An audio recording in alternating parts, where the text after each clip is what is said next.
Senator from Suffolk, Ms. Forey. Mr. President, I rise in support of the resolution this afternoon. I want to thank the gentle lady from Newburyport and my colleagues in this great chamber for working on the resolution in this language.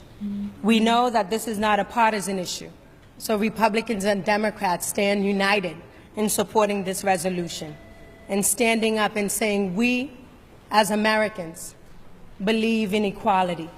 We, as Americans, believe in opportunity. That we, as Americans, believe in the immigrant story. And that's very important, because all of us are immigrants.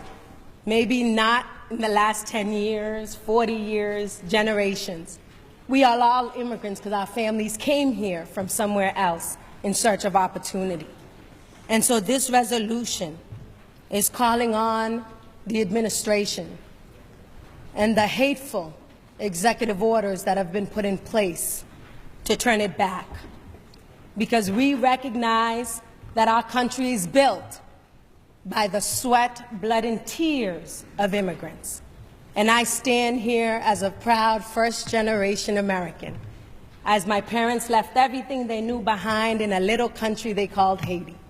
And they came to this great America because this is a great country in search of opportunity, and they had their children. And they said, work hard, Linda, work hard, and you can get to a place. I can tell you it's only in this great America that a child of immigrants can stand before you as a state senator for the 1st Suffolk District. So I am proud today, proud of our work, because it reiterates the America that my parents worked so hard to be part of. And it reiterates the America that I have been proud to serve in public service. But we know the work is just beginning, because we have an administration in Washington that believes in hate. We have an administration in Washington that wants us as Americans to turn our eyes to people of immigrant backgrounds, when right here in our country, we have had mass shootings right here in the United States by white American men who believe in anti-sentiments, in KKK leanings, and yet today in the White House, in this administration, we have a KK-leaning alt-right on our Security Council. Okay, a racist that doesn't believe in equal opportunity for everyone. That is what we are dealing with today in 2017.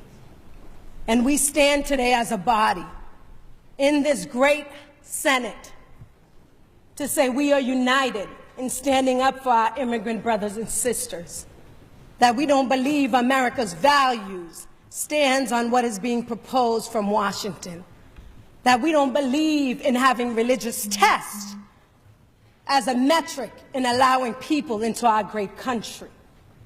And as a Catholic, proud, born and raised, I can tell you that growing up, what I learned in my household, what I learned in my church, is that you treat people the way you want to be treated. You speak to people the way you want to be spoken to. And so I'm grateful today. Thank you, Mr. President. I'm grateful to the leadership of this great Senate, Republicans and Democrats, saying that we are united in sending this resolution to Congress and to the President to say what you are doing is wrong. Whether you came from the Azores and Portuguese and Brazil, or whether you came from Mexico, the new immigrants, or Haitians, or the Caribbean, wherever you came here in search of an opportunity of this great country, because this is a great country. And so when you have the leader of our state talking about let's make it great again, it is great. Can it be better? Of course it can. But this is a great country. Only here in America can we achieve these incredible opportunities. And so I am grateful again that we have come to do the right thing.